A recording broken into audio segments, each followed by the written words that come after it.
Assalamualaikum warahmatullahi. Bismillahirrahmanirrahim. Alhamdulillahirabbil alamin. Nahmaduhu wa nasta'inuhu wa nastaghfiruh. Wa na'udzu billahi min syururi anfusina wa min sayyiati a'malina. Man yahdihillahu fala mudhillalah wa man yudlilhu fala hadiyalah. Ashhadu an la ilaha illallah wahdahu la syarikalah.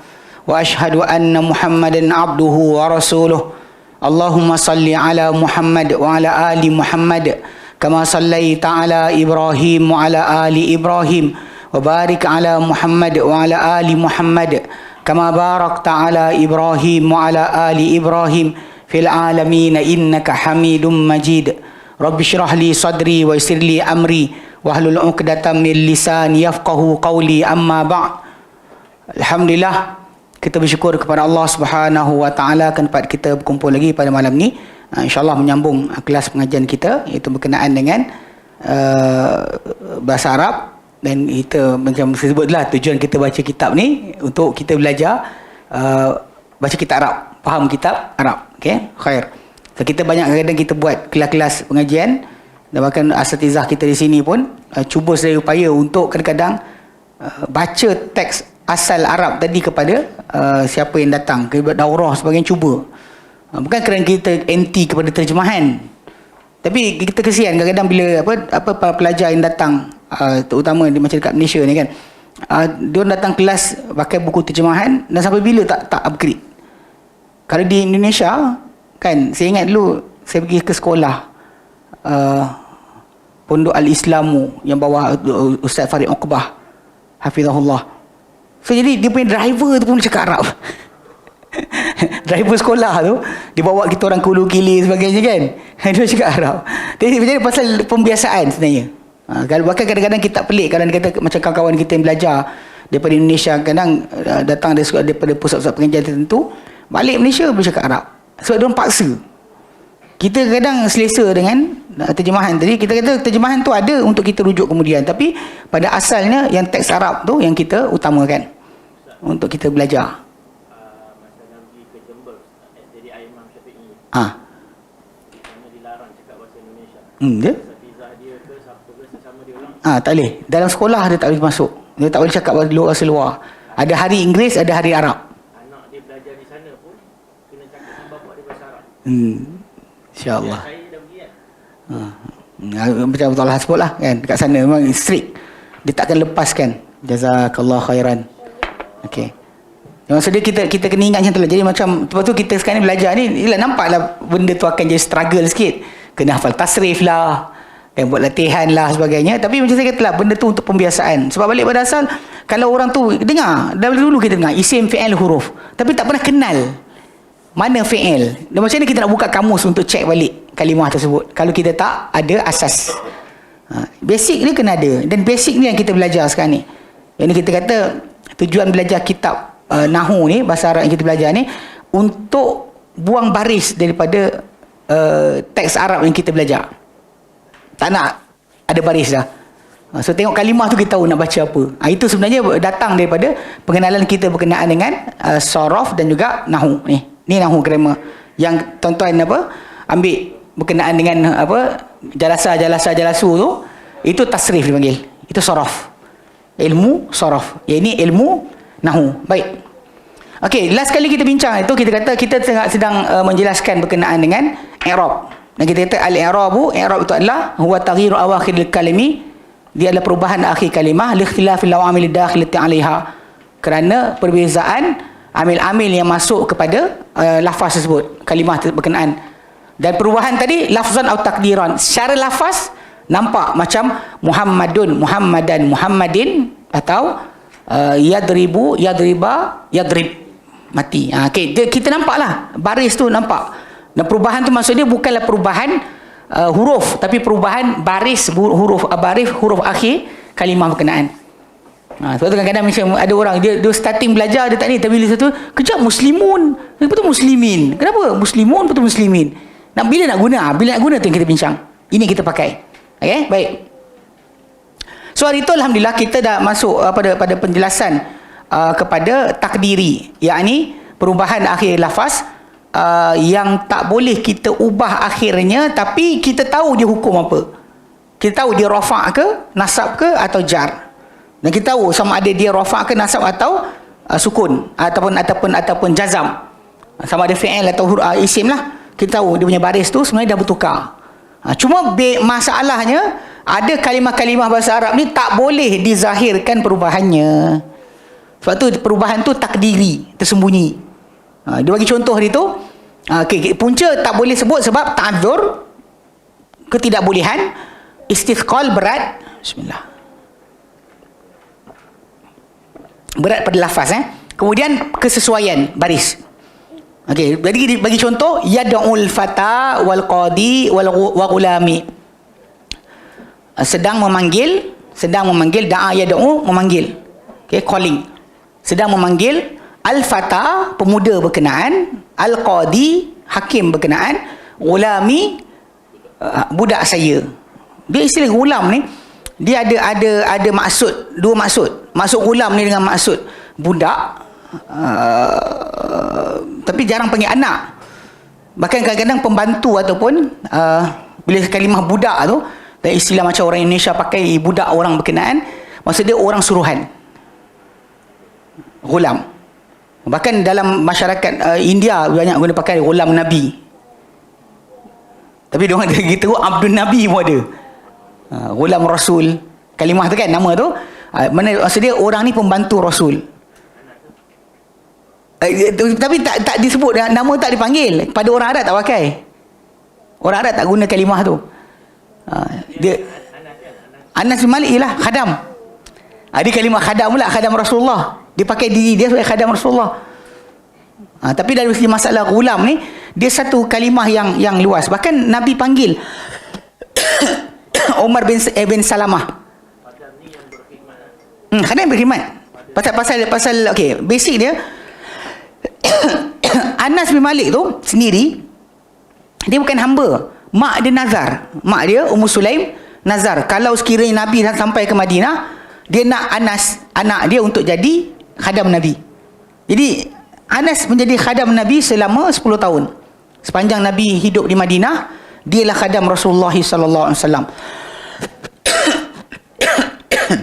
Ya. So khadam ni tak semestinya bergaji, tak mestinya tak, lain. Dia macam boleh kata orang tu berkhidmat. Kadang apa orang tu kata, tuan, saya jadi driver tuan. Dia macam khadam lah, cuma beza dia tak adalah kita khadam. Kalau kita beli dia, lain. Sekalimah gulam ni actually istilah tu. Tapi Nabi pernah panggil macam, Nabi cakap pada Umar bin Salamah, anak Ummu Salamah, kira anak tiri Nabi lah. Kan Nabi kahwin dengan Ummu Salamah, anak Ummu Salamah dengan Abu Salamah, Umar bin Salamah bin Abi Salamah. Nabi kata dengan dia, ya gulam. Dan Nabi kata dia, wahai budak. Budak. Wahai anak. Samillah. Samillah, sebut nama Allah. Nak makan, Nabi ajar dia. Samillah, sebut nama Allah. Kul biyaminik, makan dengan tangan kanan engkau. Wa kul mimma yalik, dan makan apa yang dekat dengan engkau. Macam juga Nabi kata pada Ibn Abbas, ya gulam inni u'allimuka kalimat, wahai budak, aku nak ajar kau berkalimah. Pasal kalau istilah anak kena panggil walad. Tapi kalau dia kata dia panggil gulam ni macam budak. Boy, macam istilah bahasa Inggeris dia, boy lah. Boy, I want to teach you something. Istilahnya tu. My boy kan, his boy. Boy tu macam tu. Tapi dia lelaki. Jadi gulam ni kalimah ni kan salah faham juga orang. Kita bincang buat kalimah gulam ni kan ada orang yang trigger ni. Salah ni. Kalimah gulam ni maksud dia macam kebetulan gunakan. Salah faham lagi. Yang hadis yang panas bismi rabbi gulam. Apa hadis ni? Hadis apa? Hadis tentang dalam Sahih Muslim. Hadis tentang budak yang mengislamkan kaum dia. Kan di raja tersebut nak bunuh dia lepas daripada dia berjaya sembuhkan orang. Asalnya dia macam ni. Kalau hadis Nabi, kisah tu adalah raja, ahli sihir dan budak. Hadis tu dikenali dengan hadis raja, ahli sihir dan budak. Pasal raja tu dia ada ahli sihir. Ahli sihir dia dah tua. nak mati, rasa tak lama lagi nak mati. So dia minta raja hantar seorang budak untuk ditrain amalkan sihir, untuk ajar sihir pada budak tersebut. Jadi pewaris dia lah. Tapi raja pun cari dapatlah seorang, ambil beasiswa raja pergi belajar dengan ahli sihir. Tapi jadi cerita kelakar, ada budak ni on the way pergi jumpa ahli sihir, dia terhenti pada seorang yang menyembah Allah Subhanahu Wa Taala. Ada riwayat kata dia rahib, beragama Kristian, wallahu alam. Tapi pentingnya seorang yang mentauhidkan Allah Taala, on the way dia pergi. Balik pun jumpa. Dan sekali dia seronok dengan rahib ni. Dia duduk tengok rahib tu beribadat dan sebagainya. Lepas tu dia lewat jumpa ahli sihir pukul, bawa balik lewat kena marahan keluarga. So ahli sihir tu kata rahib tu kata dengan dia, kalau ahli sihir marah engkau, cakap keluarga halang. Kalau keluarga kau marah, cakap ahli sihir halang. Mana tahan, dia tak boleh balik. Tapi duduk dengan rahib ni. Lepas tu berakhir dengan rahib tu ajar dia macam-macam. Sampailah sekali rahib tu mungkin beri hint pada dia tentang nama Allah Ta'ala yang teragung, Ismullahil Azam, yang Nabi kata kalau diminta dengan Allah Ta'ala pasti berikan. So budak ni satu hari, ada riwayat daripada sirah datang, dia pergi ambil satu piring-piring, dituliskan nama-nama Allah Ta'ala yang dia belajar, campak dalam api satu demi satu. Sampai satu nama tu api padam, dia tak terbakar. Dia kata tahu, jumpa dengan rahib tadi, dia kata ini ke? Dia kata wahai budak, dia kata engkau sekarang ni dah lebih daripada aku. Kalau engkau kena ujian apa-apa nanti, jangan kau tunjuk kat aku. Rahib tadi kata, kau jangan cakap aku ajar kau jangan ni. Tapi budak tu pun start. Dia start dengan apa? Dia start satu hari on the way balik, dalam perjalanan tu dia nampak satu binatang besar. Tak tahu apa nama binatang tadi. Satu binatang yang besar halang jalan manusia. Dia ambil batu. Dia kata apa? Dia kata, ini yang riwayat hadis. Kalau tadi nama Ismail Al-Azam tadi, itu daripada sirah, kitab sirah Nabi bin Hisham. Yang dalam hadis Nabi, dia pegang, dia bukan, tak ada kes nama Allah yang teragung tadi. Yang cerita dia, budak ni dia confused, dia tak tahu mana satu betul, ahli sihir ke rahib. So dia pegang batu, dia tengok binatang tu halang orang ramai jalan, dia pegang batu tu, dia kata, ya Allah, kalau agama rahib lebih kau redha berbanding agama ahli sihir, maka matikanlah binatang ni, biarkan orang ramai berlintas. Dia baling, mati. Lepas tu, lepas tu dia cerita pada rahib kata, engkau sekarang dah ada satu benda keadaan yang bagus, tapi kalau apa jadi pada engkau, jangan tunjuk aku, jangan kau point kata aku ajar engkau. Jadi budak ni lepas ni, dia pun pergi ubat orang datang ada masalah, dia kata boleh, tapi aku kena beriman dengan Allah dulu. So dia kata beriman, boleh disembuhkan. Sampailah sekali salah seorang menteri ataupun orang rapat dengan raja, buta, datang jumpa dia minta sembuh. Dia pun kata boleh, tapi syarat beriman dengan Allah. So orang tu pun kata setuju. Bila setuju, dia pun sembuh kan. Lepas tu satu hari orang ni patah masuk istana, raja tengok, kau dah celik. Dia kata celik, siapa sembuhkan kau? Tuhan aku. Aku sembuhkan kau? Tak, Tuhan aku, Tuhan kau, Tuhan sekian alam. Marahlah raja. Raja pun tangkap seksa dia. Dia pun tunjuk kat budak. Dia tanya budak dia kata rahib dia ajar. So raja pun ketika tu seksa dia punya menteri tu, suruh masuk tukar agama, tak nak mati. Kemudian rahib pun dia seksa juga, tak nak, dan mati. So budak ni tinggal. Raja rasa yelah, dah beasiswa bagi banyak kot, tipu semua bagi semua sekali. Jadi dia rasa macam biar kan, budak ni kan dah lebih hebat daripada ahli sihir dia. So kalau budak ni sokong dia menang lah. Tapi kalau budak tak sokong, dia masalah. So budak ni, raja bagi dia syarat, dia kata suruh masuk, dia tak nak. Lepas tu raja pun suruh dia dia punya orang-orang dia, pertama campak dari atas sebuah gunung. Kalau dia nak bertukar agama, datang sini balik, kau tak campak dia. So, sampai atas tu, dia pun doa. Dia kata, Allahumma kfihim syarrahum bima syi'ta wa kaifa syi'ta. Ya Allah, lindunglah aku daripada perancangan mereka macam mana kau nak, dengan apa cara kau nak, however you want. Gunung bergegar, semua jatuh, dia tak mati. Dia balik pergi istana. Betul, raja pun pening kepala. Suruh pula tenggelamkan dekat sebuah tasik yang tak ada siapa jatuh kecuali pasir mat lemas. Budak tu pun datang sampan, dia doa. Sampai dia balik pasir istana, dia hidup. Orang lain semua mati. So raja pening kepala, macam mana nak bunuh budak ni? So sekali budak ni pun ajar. Ini kadang-kadang geng-geng suicide bomber pakai dalil ni, walaupun tak kena.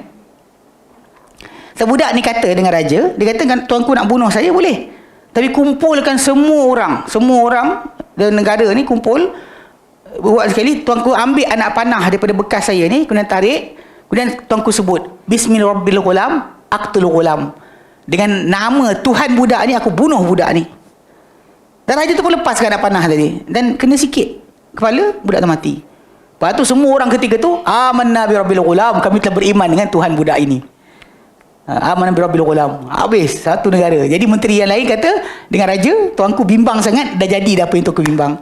Dari riwayat hadis Nabi SAW sebut, raja tu pun gali parit, nyalakan api, kemudian campak seorang demi seorang. Siapa tak nak tukar beragama yang dia nak, maka dicampak dalam tu. Ikut hadis Nabi, mati dibunuh 60,000 orang. Dan Sahih Muslim, 60,000 orang dibakar hidup-hidup. Kerana tak nak tukar agama, balik kepada agama dia. Ini yang Ashabul Ukhdud punya kisah tu. Kalau dalam Sirah Nabawi Ibn Hisham, 40,000 orang. Ada sikit lah yang kes nama Allah Ta'ala yang teragung sebagainya lah. Lebih kurang cerita dah hampir sama. Dan bahkan para ulama kata kisah ni mungkin berulang. Ada kata kat Iraq pernah jadi, ada kata kat Yaman pernah jadi, ada kata dekat Najran. Macam-macam lah. Tapi yang pentingnya, kisah hadis tadi adalah kisah hadis raja, ahli sihir dan budak. Kalimah ghulam tu budak. Budak. Boleh kata hamba, boleh jadi kalimah tu masuk dengan hamba atau pembantu. Okey. So jadi dalam contoh kita ambil tu, yad'ul fata wal qadi wal ghulami, memanggil, sedang menyeru pemuda berkenaan, qadi, hakim berkenaan, dan juga ghulami, budak saya. Maka dia kata dalam tu dhammah ni tersembunyi pada akhir kalimah, dihalang daripada penzahiran dia kerana ketidakbolehan atau berat. Okey. Maka kalimah yad'u tu dia kata memang marfu' kerana kosong dia daripada yang menasabkan dan menjazamkan. Kalimah fata juga marfu' kerana dia adalah fa'il. Qadi dan ghulami kerana dia ataf kepada kalimah yang marfu' kalimah fata, maka marfu' jugalah. Okey. Maka dia marfu', tapi dhammah dia tak zahir pada akhirnya kerana keuzuran maksudnya ketidakbolehan pada kalimah fata. Sebab apa? Sebab kalimah fatah tu hujung dia adalah alif. Dalam bahasa Arab, alif tak pernah ada baris. Yang ada baris adalah hamzah. Cuma kita dulu dari kecil lah alif di atas A. A, I, U kan. Tapi sebenarnya hamzah tu yang ada bunyi. Alif sentiasa mati. Sebab tu bila kalimah fatah, dia tak boleh baris. Dia bagi ta'adzur. Benda mati nak hidupkan macam mana? Tak boleh fata'u, tak boleh. Pasal dia bukan hamzah. Dia alif. Okey. So jadi fatah kerana apa? Ta'adzur. Thiqal atau berat. Kerana beratnya pelafazan dalam kalimah yad'u. Yad'u, waw tu asalnya pada dhammah. Da'a yad'u. Da'awa yad'u asalnya. Yad'u, dia tak boleh sebut. Maka berat. Maka dibuang. Baris tu disembunyikan. Demikian pada qadi. Asal qadiyu. Kita tak ada masalah sebut, tapi orang Arab tak boleh buat. Dan demi kerana kesesuaian dengan ya mutakallim pada kalimah ghulami. Ghulami pun sama juga. Kalimah ghulami tu asal dia ghulami ana lah. Ghulam campur ana, jadi ghulami. Mana budak saya. Tapi masalah kita sebut kan, bila tiap kali kalimah tadi bercampur dengan ya mutakallim, ya saya, dia akan ikut baris bawah. Contoh baitun, jadi rumah saya baiti. Khaddun jadi khaddi pipi saya. Ainun, ra'sun, yadun, jadi rijlun, rijli, kaki saya. Batnun, perut. Batni, sadrun, soalan lah. Qabri, qabri. Then madrasatun, madrasati. Zaujatun, zaujati, and so on. Pasal dia tak bukan baris ta tu tak zaujatui, tak boleh. Tak boleh bunyi macam tu. Ya saya sentiasa mati. Ya saya sentiasa mati. So sebab tu dia punya bunyi tadi, huruf kalimah kataan tadi, hujung dia masih pada bawah. Ikutkan kepada kesesuaian dengan ya mutakallim. So jadi dia kata maka dhammah pada kalimah-kalimah tadi dia berubah kalimah fata tu dalam rafa', dalam nasab, dalam jar, tapi tersembunyi, tak nampak sebab dia ta'adzur, tak boleh sebut. Ataupun pada kalimah qadi sebab thiqal, berat. Ataupun pada kalimah ghulami Tak boleh sebut kerana apa? Sibuk kedudukan dengan harakat yang sesuai. Okey. Okey, sekarang kita masuk sambung balik. Sambung. Okey. Wa taqulu lan yardal fata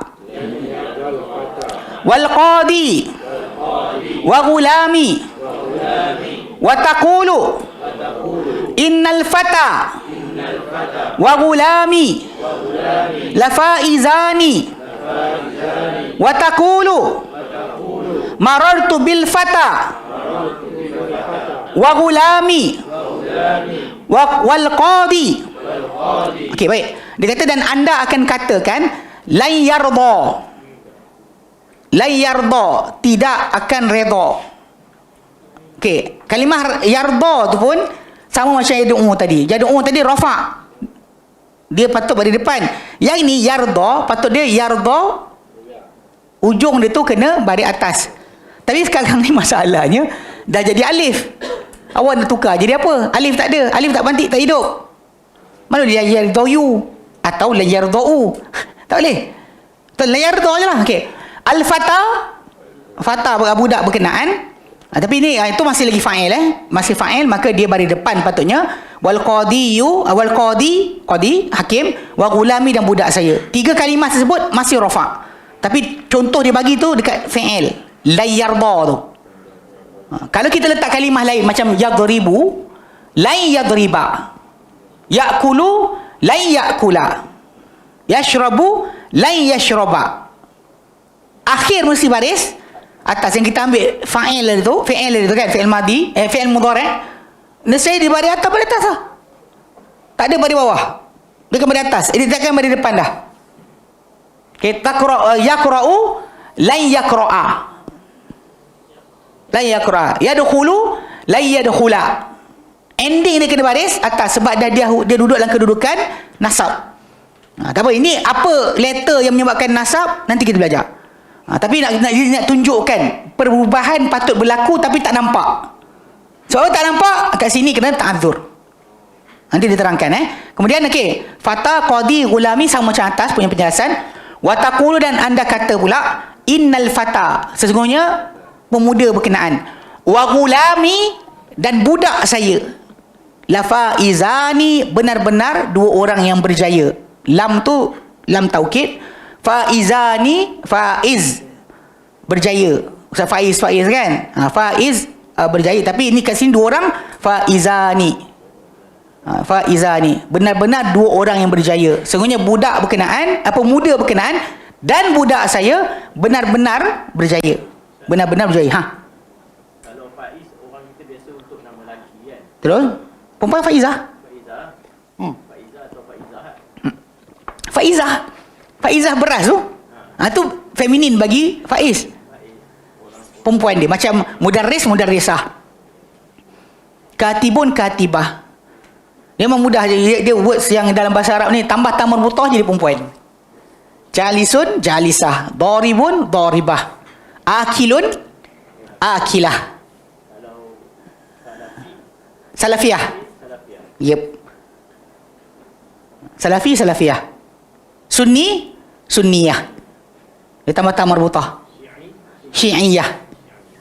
So and so on. Dalam bahasa Arab memang macam tu. Itu terutama sifat. Terutama bagi sifat. Bukan nama orang sifat tu sendiri. Pasal tu nama tu ada maksud. Dalam bahasa Arab nama memang ada maksud. Letakkan nama yang bermaksud. Dia tu kan tak ada kosong, tak ada sebab. Buku kita tu Kuburiyah Tiyaman. Kuburiyah tu perempuan lah. Kuburiyah tu dia sebut tentang ciri-ciri kumpulan. Fenomena. Kenapa dia tak jadi kuburi? Kuburi jadi orang. Kuburiyah jadi suasana. Bincang tentang suasana. Ataupun kuburiyun lelak jantan semua. Kalau perempuan Orang kuburiyun jamak bagi kuburi. Kalau perempuan ni Kuburiyat. Yat. Memang kalau singular pun sama lah. Kuburiyah. Tapi yang tadi bukan kita namakan dia perempuan, tapi memang bila kita sebut tentang keadaan atau jadi masdar, perbuatan pengagungan kubur, maka dipanggil kuburiah. Macam kitabah. Dia bukan kita memfemininkan kalimah kitab. Dia sebut kitab, kita ni kitab lah. Tapi penulisan, perbuatan menulis dipanggil kitabah.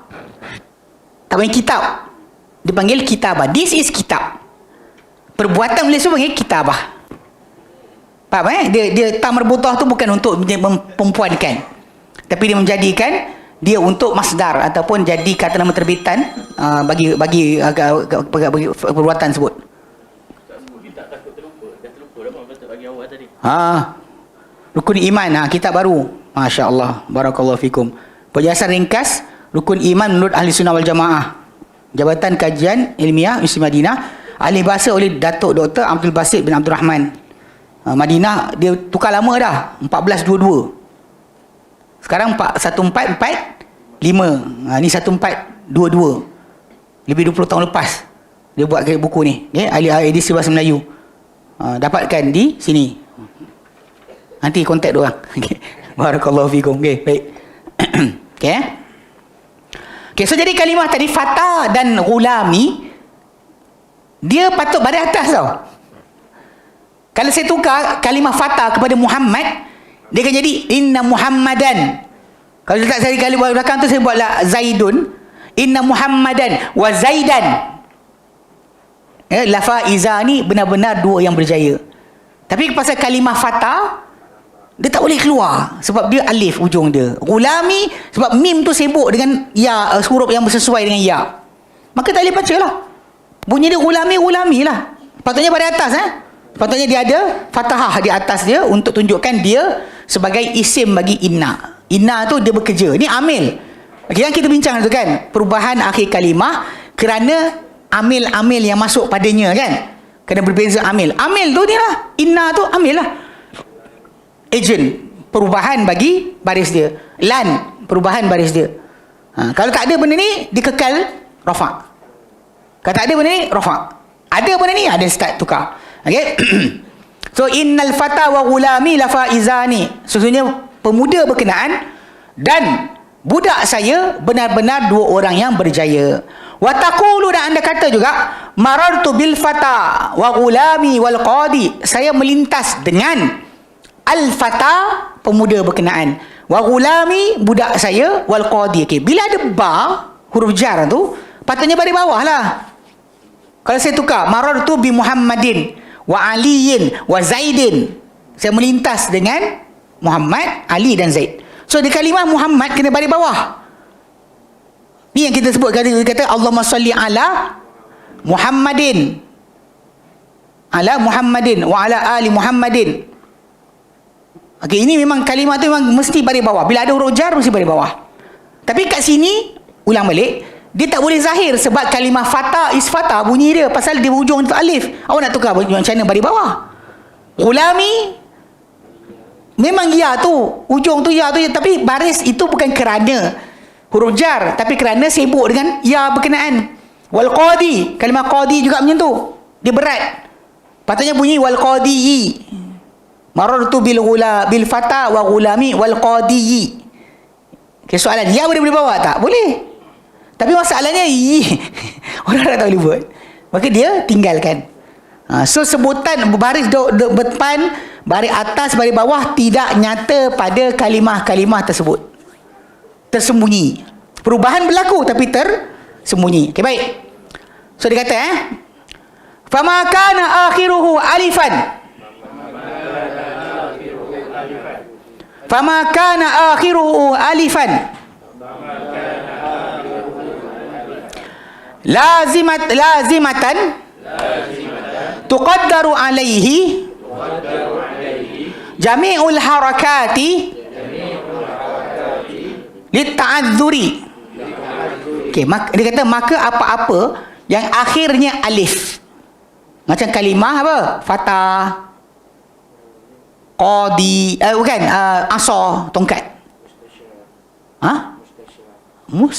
Mustashfa. Mustashfa, hospital. Mustashfa. Bukan mustasya, Mustashfa, hospital. Ataupun Laila. Laila. Di pasal belakang tu Musa, Isa. Nama tu tak ada. Awak nak letak baris apa pasal belakang? Dia kata apa yang akhirnya alif secara mesti, secara lazim. Tak boleh bertukar lain. Memang itu belakang dia alif. Disembunyikan padanya ke semua baris-baris.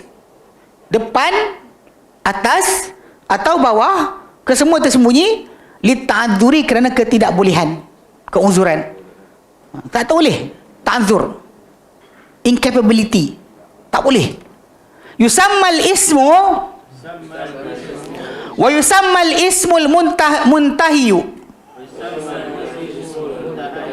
muntahiyu bil alifi maksuran.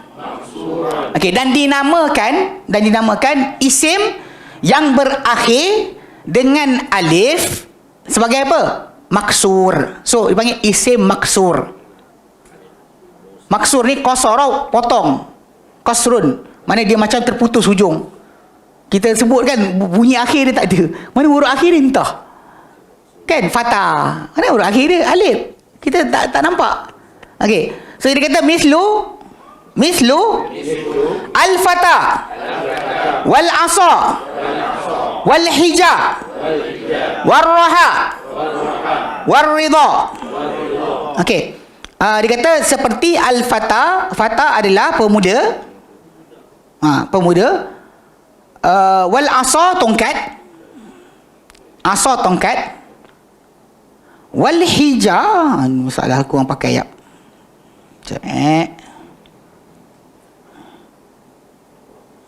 Hija. Oh, hija.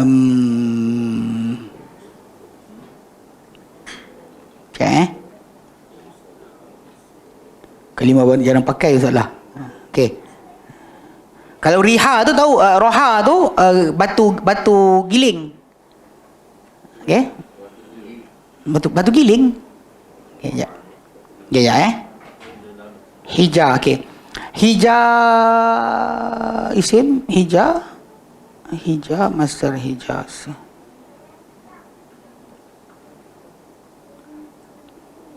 Okey.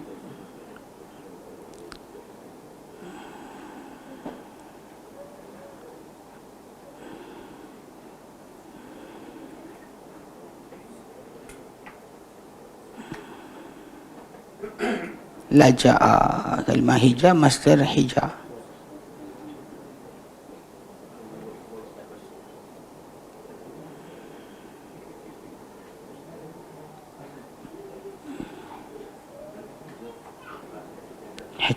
Hija.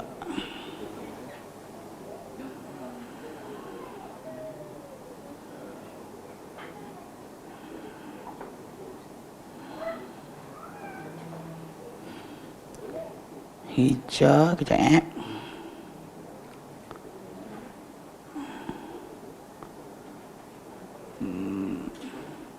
apa hija? Orang yang punya akal. Hija. Seorang yang berakal. Yep, seorang yang berakal. Raha.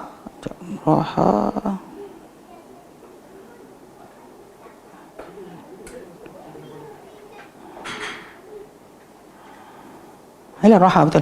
Raha ni penggiling. Kan kalau perasan kan orang Arab dia pakai yang batu giling dua benda, lepas tu datang apa nama? Keledai ke unta ke dia pusing. Tu riha, raha atau riha. Tapi dia giling apa Ustaz? Giling biasa gandum. Kalau kadang-kadang minyak apa macam ni giling tu sampai benda tu apa? Hancur. Dia kata raha, dia kata apa, adatun yutahadu biha. Dia alat yang kita mengisar dengannya. Pengisar gandum tu. Diorang kan kisar macam blender ni.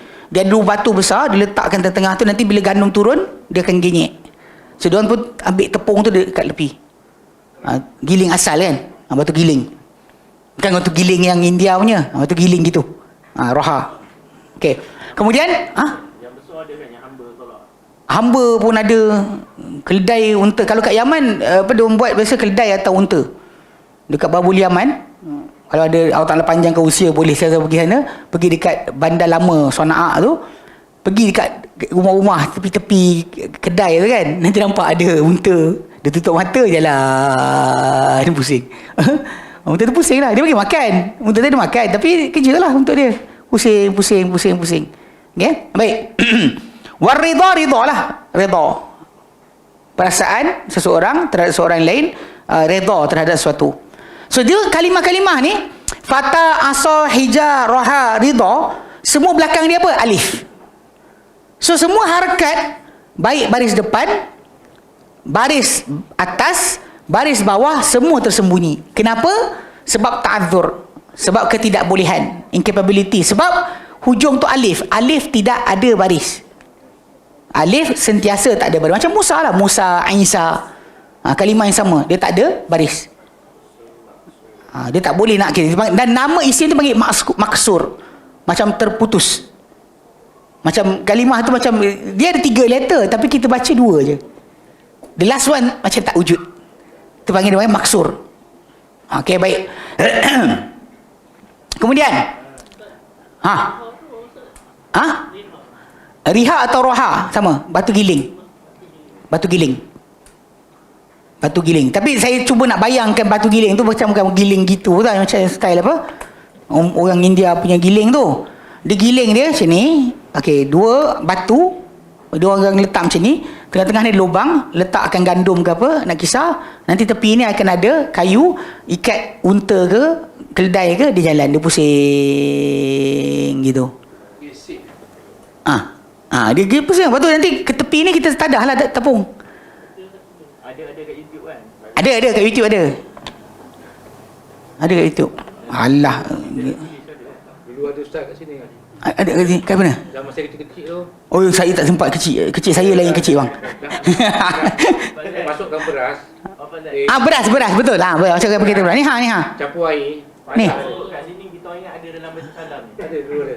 Macam tu. Ni. Tapi dia ada besar, ada kecil. Yang kecil macam ni lah. Ni kecil kan. Yang kecil punya. Makcik ni. Buat macam tu. Ni kecil punya lah. Yang besar-besar tu unta lintas lah. Ni. Macam ni. Ni. Dia letak kat sini, lepas tu pusing. Ni roha lah. Atau riha. Mak Najib Tun Seri Raha. Itu lain pula. Meninggal rahimahullah. Dia pusing itulah. Tapi yang besar-besar biasa pakai unta lah. Pakai kadang macam ni. Ni kira traditionalist lah. Siapa yang tadi, ni asal lah, macam ni. Unta tu akan bawa pusing, dia letak sian. Kadang minyak zaitun, dia nak keluarkan minyak apa, pakai macam ni tak? Pusing, dia press. Dia kadang unta macam ni. Unta. Dia pergi tutup mata. Dekat Tanah Arab pakai lagi. Pergi Mesir, pergi Yaman masih ada lagi. Syria saya tak sampai, tapi kalau Mesir, ya ada. Kalau dekat Yaman masih ada lagi. Masih pakai lagi. Tapi Yaman bukan cakap benda, semua benda tradisional masih pakai lagi. Diorang makin kaya, makin pelik, makin batal balik kepada tradisional. Kaya, beli jubah paling mahal, pisau jambia paling mahal. Makan madu tempatan yang mahal, makan badam tempatan yang mahal. Dia bukan pergi, kita kaya je, tukar baju lah, pakai kot, pakai tie. Diorang tak macam tu. Diorang akan patah balik pada tradition, orang-orang Yaman. Dia bukan kaya, dia lari daripada tradisi. Dia kaya makin balik pada tradisi. Saya ingat satu rencana National Geographic buat tentang Cheng Ho, atau nama betul dia Ma Zinghe. Dia bukan masuk Islam dekat Melaka. Dia datang tu dari Islam dah. Cheng Ho atau nama asal dia Ma Zinghe. Ma tu Muhammad. Kabilah dekat China, Ma tu Muhammad. Mustafa Ma. Ma tu Muhammad. So dia orang memang Islam asal. So dia kan Cheng Ho atau Ma Zinghe ni, dia pernah perjalanan dia sampai ke Mekah, sampai ke Yaman dan sebagainya. So dia orang, saya kelakar tengok cerita apa waktu time tengok tu, wartawan daripada National Geographic Jepun, dia kata dia datang kat Yaman. Dia kata siapa-siapa nak tengok Yaman seperti mana zaman Cheng Ho datang, boleh datang sekarang. Serupa dia kata. Sebiji macam deskripsi yang dibuat. So orang Yaman dia tak lari daripada tradisi. Tu beza dia. Bukan dia tak ni, dia memang tak nak. Perangai dia macam tu, dia akan balik bertradisi. Bila makin kaya makin patah balik. Ni orang kita makin kaya makin hilang lah. Tu Allah Alam. Baik. Okey, sama balik. Okey. Okey, sama wa ma kana akhiruhu yaun. Wa ma kana akhiruhu ya'an lazimatan. Ya'an lazimatan tuqaddaru alaihi ad-dhammatu wal kasratu lis-thiqali. Okey, dan apa-apa yang akhirnya ya yang mesti, yang tak boleh ubah, ya yang lazim, disembunyikan padanya dua baris. Apa? Dhammah dan kasrah. Kenapa? Lis-thiqali, kerana berat. Kerana berat. Dia bukan tak boleh sebut, saya kata boleh sebut tapi berat. Sebab tu macam kalimah qadi yu tak boleh, qadi yu tak boleh, qadiyi tak boleh, tapi qadiya boleh. Ra'aitul qadiya, dia kembali atas. Sebab apa dia kata? Sebab disembunyikan dhammah dan kasrah kerana berat. Wa yusammal ismu, okey, wa yusammal ismul muntahiyu bil ya'i mangqusan. Okey, dan dinamakan isim yang berakhir dengan ya sebagai mangkus, yang kurang. Okey, nakis tadi macam potong, qasar pendek, yang ini mangkus, kurang. Wa tazharu alaihi al-fathatu li khiffatiha, dan akan zahir padanya baris fathah, itu baris atas, kerana keringanannya. Ringan ya tu disebut baris atas ya, begitu mudah. Nahwu, okey, apa nak isim-isim yang mangkus ni? Al-qadi, wad-da'i, wal-ghazi, was-sa'i, wal-ati, wal-rami. Okey, al-qadi, qadi tu maksud dia hakim. Kita kalimah qadi kita ikat juru nikah. Sebenarnya qadi dalam Arab, qadi tu hakim lah. Hakim dalam bahasa Arab pemerintah. Dia hire. Lagi atas hakim tu pemerintah. Tapi kalau yang uruskan keputusan apa benda jadi pada masyarakat sebagainya, mana yang patut buat, mana yang kena hukum, itu qadi. Qadi. Tapi kita kat Malaysia qadi juru nikah. Hakim lain. Tapi dalam bahasa Arab hakim pemerintah yang menghukum. Tapi qadi yang memutuskan peraturan. Jadi hakim ni, kalimah qadi ni pada masyarakat kita lebih tepat kalimah hakim lah. Wadai, penyeru dah panggil lah, ini saya terangkan, ini sebulan kali. Wadai, pemanggil, orang yang memanggil. Ini semua sifat semua. Wal ghazi, orang yang berperang. Ghazi, orang yang berperang. Wasai, orang yang bergegas. Macam ni lah sa'i, berlari lah, bergegas, orang yang bergegas. Wal ati, orang yang datang. Wal ati, orang yang datang. Warrami, orang yang memanah. Orang yang memanah atau melemparkan. Melemparkan atau memanah. Okey. Okey, so nampak So isim yang ada isim atau fi'il berakhir dengan alif. Lepas tu ada berakhir dengan ya. Okey. Kemudian wa ma kana mudhafan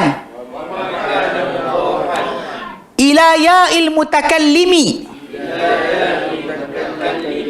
tuqaddaru alaihi al-harakatu kulluha lil munasabati.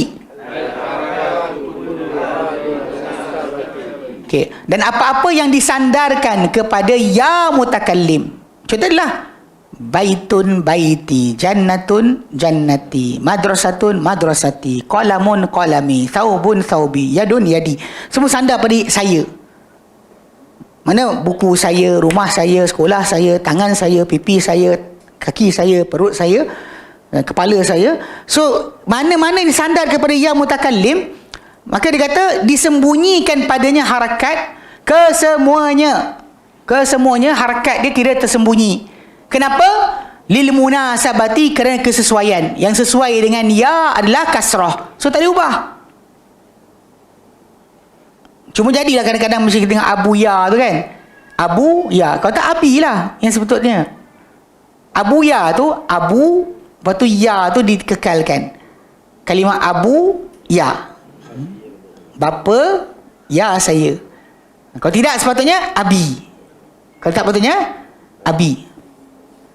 Atau dalam Al-Quran kan datang ya abati. Wahai bapaku, wahai ayahandaku. Siapa pakai bun ni? Bun, abati. Kau panggil apa abati? Dia suruh bapak anda panggil abati lah. Okay. So jadi ya tu ya saya lah. Abu ya tu salah lah. Abu ya tak salah. Satu one of the way to say. Dikekalkan abu, dikekalkan ya. Dikekalkan kalimah abu kan, macam kalimah abu macam mana? Macam bapaknya. Abuhu. Bapak anda, bapak kamu abuka. Abuka. So last kali dia ya tadi dia tak nak tu dia kekalkan abu ya. Abu ya. Itu kadang panggilan macam panggilan manja lah.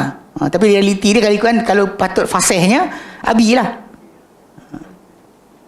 Abi, baik.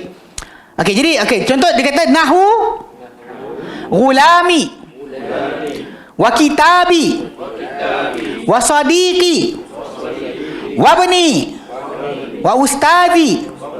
Okey, dia kata contoh dia gulami, budak saya, my boy. Wa kitabi, my book.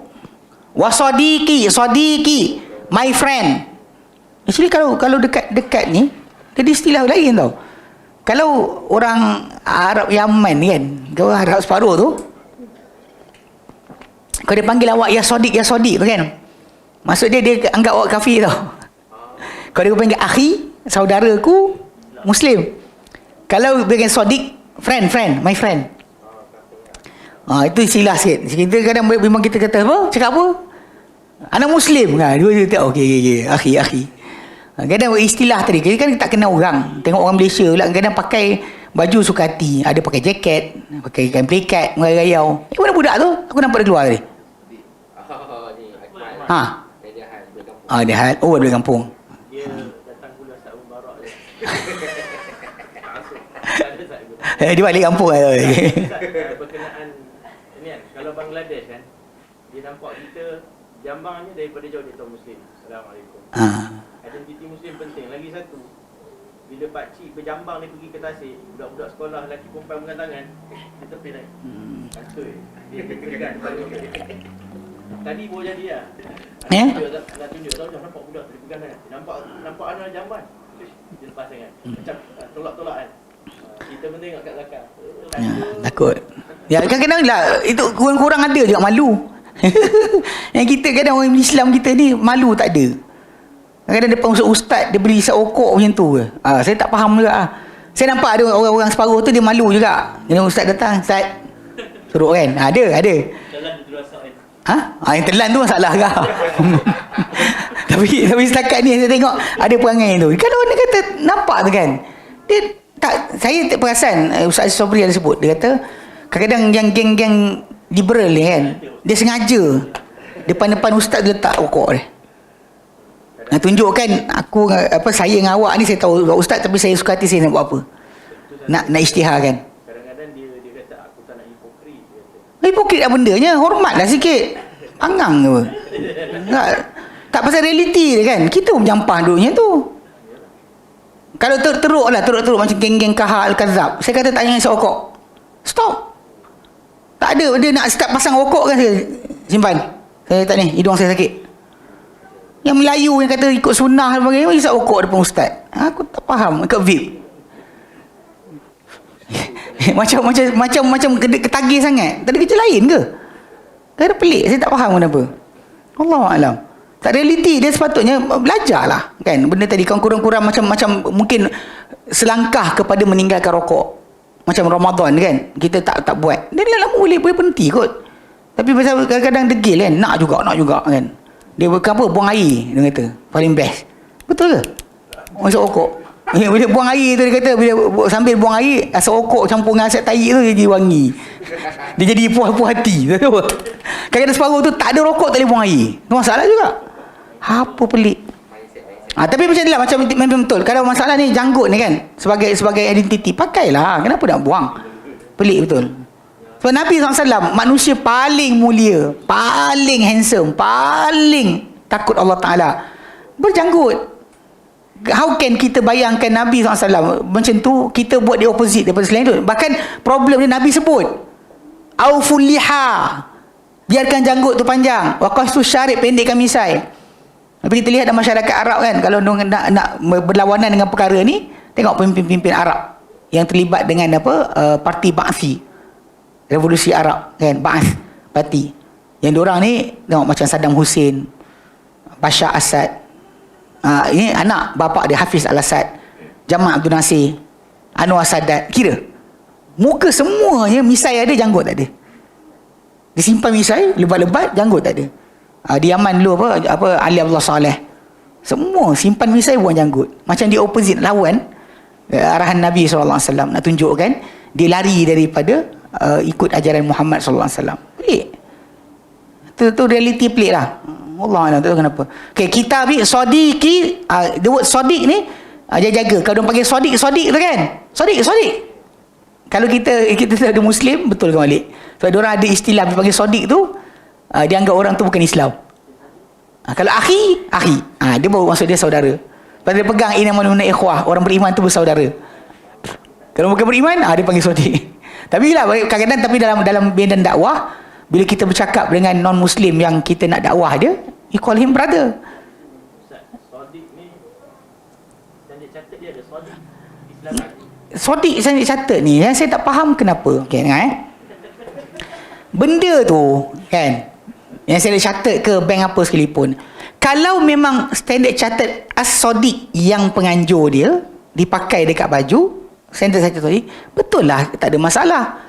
Ataupun Maybank Islamik yang anjurkan, tulis kat situ Maybank Islamik, memang tak ada masalah. Wadiah ke, ataupun CIMB Islamik ke, tulis Islamik, okey lah. Ini open betul.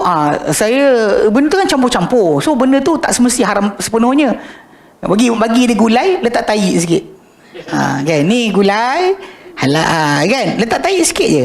Encik makan. Babi lah, babi. Orang Melayu ada je babi. Tak, betul tu pelik je. Gambar babi tak nak pakai. Kalau yang anjurkan tu ladang babi, Chonghua, katakan nama ni, Chonghua punya ladang babi.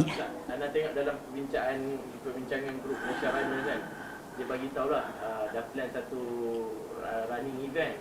Sekali dia kata tengok penaja dia sport toto kot, jadi dia kata judi haram, jadi dia tak boleh. Lepas tu ada Cina tu komen, ini pun standard catat tak boleh pasal riba. Lepas tu dia orang ada sikit dan tapi orang nampak hujah dia agak liberal lah dalam itu. Bukan liberal pasal dia terlibat. Dia mengaku, dia kata dia lari.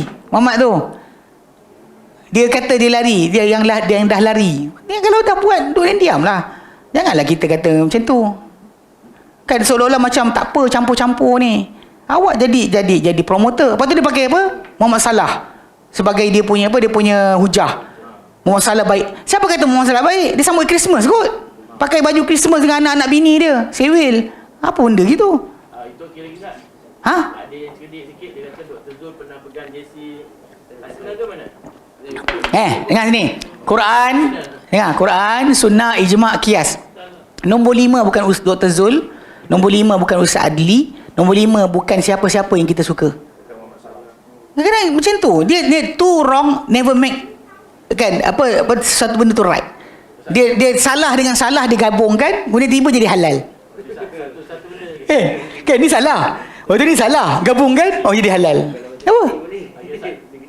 Contoh lah, bila hari Ahad ada KL Free di KL buat, tapi antara penaja tu baru pasal ada OCBC. Jadi kalau kita pergi nak gunakan laluan tu sebab dia memblok jalan kan, tapi kita tak daftar dan kita tak ambil baju, kita tak promote logo OCBC tu, macam mana? Boleh tak? Kalau kita lari-lari lah, bukan masalah pun, lari lah, tak salah terlibat dengan benda tu. Automatik kalau kita pakai je, kita jadi promoter. Tajuk asal, awak pakai baju, awak promote. Itu simple. Kalau awak tak pakai baju, memang awak tak dapat hadiah, tak masuk peserta, jalan je, lari lah. Orang ramai kita lari. Tak apalah. Nak gunakan platform tu. Tak apalah. Kalau tak bintang jatuh, impak semua. Awak sekali kena. Tak ada hal. Pasal kadang-kadang bukan, benda tu hype je. Hype je. Tapi kalau betul lah kadang ramai, okay, pengalaman kan, bila macam orang pergi haji, kalau dia kata kita macam daripada Mekah pergi Madinah, Mina pergi Arafah, orang ramai tak terasa letih. Sebenarnya ramai tu menghilangkan keletihan. Kita ramai kan jalan dengan marak-arak tempat tempang pun jalan kaki. Kita tengok kita kaki tak tempang, semangat. Jalan pergi benar daripada Mekah pergi Mina 45 minit. Lepas tu dari Mina pergi Arafah. Jalan kaki, jalan kaki je. Tapi rasa ramai, tak terasa. Memang saya faham lah tajuk tadi, tapi bila ada penganjur tu, boikot lah. Bila kita boikot, ni hak kita. Bila kita boikot benda macam ni, hak kita, sebab sekurang-kurangnya pihak yang buat tadi dia akan dia tukar. Lepas tu nanti saya catat Sadiq ke, Sadiq Sigaraga ke, Sadiq Ahmad Muda, tak kisahlah kan. Masa dia sendiri pun akan, betul kan? Ya, betul. Bahkan saya ingatkan benda ni macam yang dia sebut tentang apa, Tuan Guru Ni Aziz rahimahullah. Kan bila dia dulu pegang jawatan sebagai Menteri Besar Kelantan, benda pertama yang menyebabkan sekarang ni boleh kata semua bank ada bahagian Islamik yang agak besar. Sebab dulu dia larikan semua duit kerajaan kepada bank Islam. Sampai bank-bank yang lain ni kata mana boleh buat, dia kata takkan saya nak letak kat awak. Awak tak ikut Islam. Benda ni haram, campur-campur aduk.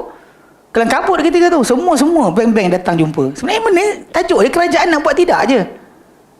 Nak buat tidak. Kalau nak buat, tukarkan je kepada Islamik. Kalau anda kata bank tak nak sini, kita buat. Tukarkan kepada bank Islam. Lepas tu, tapi alasan sampai sekarang saya tak terima adalah, dia kata bank Islam ni pasal dia kecil sangat. Kecil sangat. Berapa tahun lepas, almost 10 tahun lepas, lesen bank Islam Mega telah dibuka. Saya tak tahu siapa yang menang dapat lesen tersebut, tapi tak buka pun bank Islam besar yang setaraf dengan Maybank dan juga CIMB yang boleh simpan duit banyak. Dia setiap bank ni ada kadar berapa banyak duit simpan. Dia orang bagi alasan dulu macam kenapa ASB punya duit masuk dekat bank konvensional dan sebagainya, sebab dia kata pasal bank Islam kecil, nak masuk dalam bank Islam kena buat 10 biji bank Islam baru cukup duit, cukup untuk tampung duit ASB. Saya kata kenapa tak alihkan terus, besarkanlah bank Islam tadi. Nanti semua senyap, semua tak bincang. Macam itulah, macam bank Islam Mega terus cek balik 10 tahun lepas dibuka lesen tersebut. Tapi sampai sekarang siapa dapat lesen tu, apa dia buat, senyap. Sebab kalau benda tu dibuka, kita alihkan semua duit kita di situ. Memang besar banding bank Islam kecil, tak boleh simpan banyak. Tu cerita dia. Allah tak faham kenapa. Tapi yang kuliah macam tu adalah macam kita kata, kalau kita buat benda, pakai logo tu cukuplah. Memang cukuplah kita promoter. Kalau Sadiq lah, kalau bank Islamik atau Syambi Islamik, dia nyatalah. Tapi kalau pakai yang riba saja, tak boleh lah. Dia kata dalam tu ada yang sayap halal, nama tu nama logo haram, dalam tu ada yang halal, dia kata. Itu kata tadi, dalam babi tu ada juga ada cincau, ada benda ada benda-benda sayur-sayur yang halal. Takkan nak pakai babi yang superior tu, takkan kita nak pakai. Tu tajuk dia. Malulah sikit. Masuk event tu walaupun tak pakai. Kalau masuk event tak pakai, tak, itu pun tajuk dia hilang dah tajuk tadi. Tapi tidak, kalau kita masih ada walak, kita bertolong-tolongan, kalau kita macam Ada, memang ada. Tapi masalah tadi bila kita tak jadi promoter, saya ulang balik promoting tadi. Nampak sangat kita promote, bangga dengan dada kita dan sebagainya. Salah lah. Itu tajuk dia. Itu yang paling berat. Nah, itu berat sekali. Pasal dulu macam Carlsberg, dulu kan Liverpool pakai Carlsberg baju. Kalau macam tu, Carlsberg pun jual minuman zero alkohol. Pakai lah Carlsberg. Sebab apa? Ustaz, bukan semua minuman keras, ada minuman tak keras dalam tu.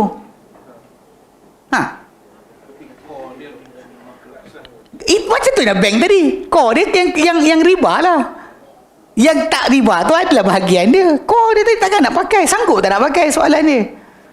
Satu masa dulu tanpa, ya, umat Islam kita ni alhamdulillah, dia itu utama. Kalau nak harapkan kepada media masa utama, mungkin tak jumpa. Tapi kerana media sosial ni, dia meluas. Saya ingat Ustaz Allah Izzat aku tahu punya tulisan tentang apa, Malam Masih Muda, masuk dalam MSN, keluar. Orang ambil tulisan dia tu, tulis tentang Malam Masih Muda tu menentak apa, bertentangan dengan akhlak dan sebagainya. So realiti dia, media sosial actually capaian lagi luas. Nak tak nak kita kata benda tersebut, maka kesedaran makin ada. Dulu orang tak kisah pun.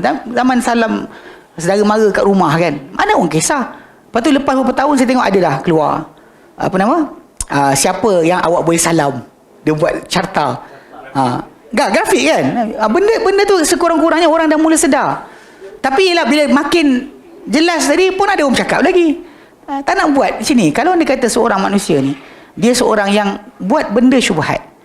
Bahkan hadis Nabi kata famanit taqash syubhat. Menjauhi perkara syubhah. Lindung diri perkara syubhah. Faqad istabra'a li irdihi wa dinihi. Dia bersihkan agama dia, dia bersihkan maruah dia.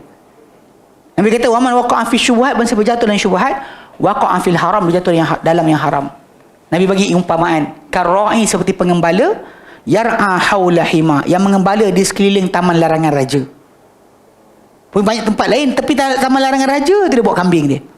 Yushiku an yuqa'a fi, hampir-hampir sangat kambing terjun dalam taman larangan raja. Bila taman larangan raja tu dimasuki, yang kena potong, sembelih bukan kambing tu, tuan dia. Lepas tu Nabi kata, lepas tu ala inna likulli malikin hima, ketahuilah setiap raja ni ada taman larangan. Ala inna Allah himallah fi ardihi maharimuhu, ketahuilah taman larangan Allah Ta'ala di muka bumi dia perkara yang dilarang olehnya.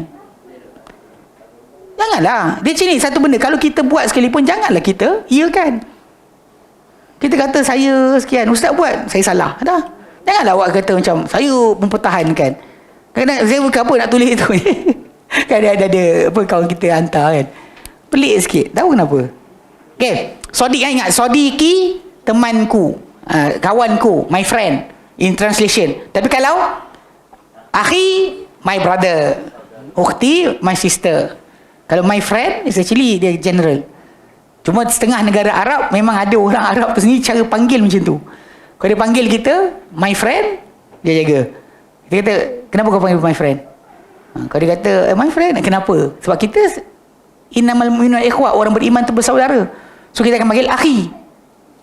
Tapi cuma nak saya sebut tadi dalam bidang dakwah, bila kita berdepan dengan orang bukan Islam sebagainya yang nak berdialog kita panggil dia brother. Tak kata panggil apa my enemy, taklah. Mungkin guna my friend okey kot. Istilah my friend dia tak kisah kot. My friend. Tapi istilah my brother tadi kadang-kadang ada setengah para ulama kata hanya khas untuk muslim saja. Tapi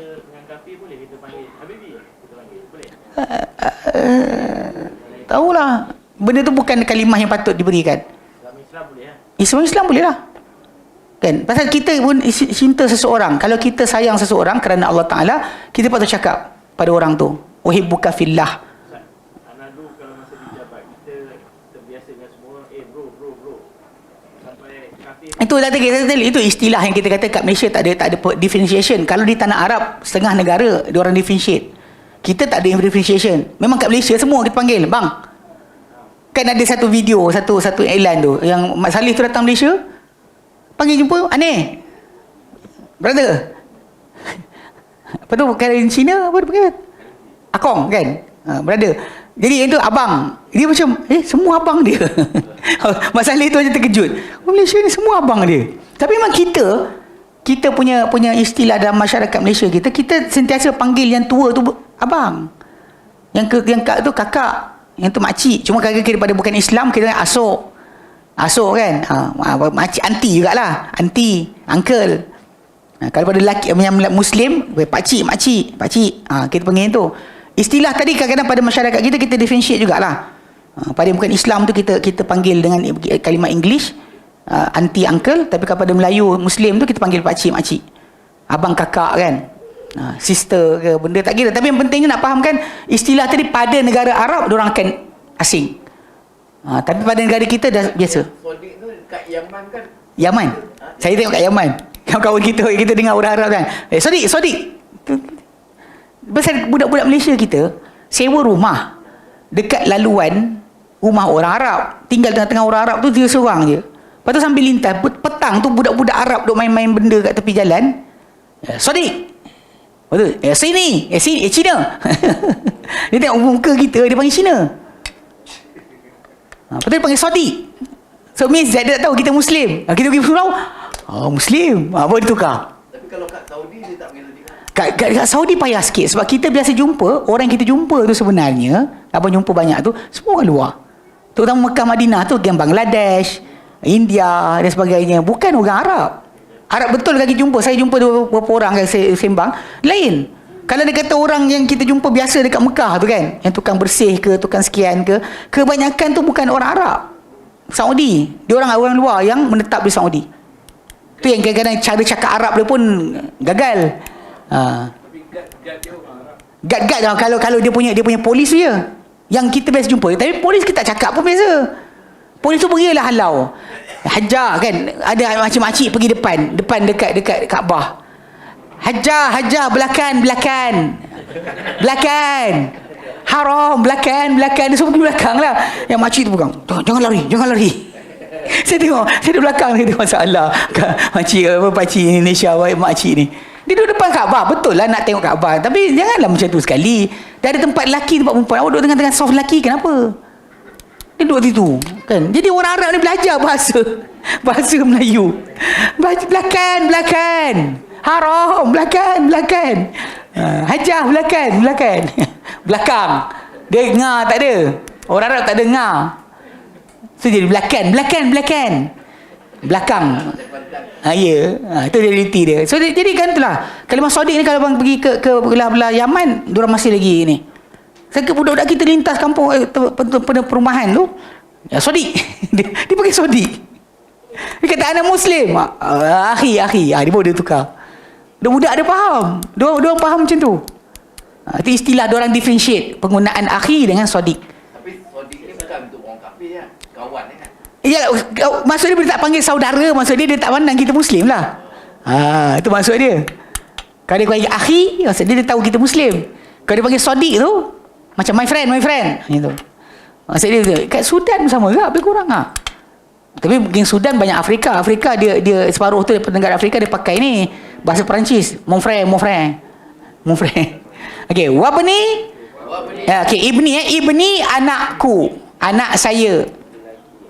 So kekal lah. Ja'a ibni, ra'aitu ibni, marartu bi ibni. Semua baris dia depan ke, atas ke, bawah ke, tersembunyi kerana dia sibuk dengan baris yang sesuai dengan ya saya. Wa ustazi guru saya. Jadi teman ustaz ni kadang-kadang kalau kat universiti, ustaz doktor is professor. Doktor lah. Takkan ustaz doktor, profesor. Dia ada istilah lain. Dia orang kata ustaz ni dekat belah mana, belah Mesir, semua orang panggil ustaz. Orang apa driver taksi pun panggil ustaz.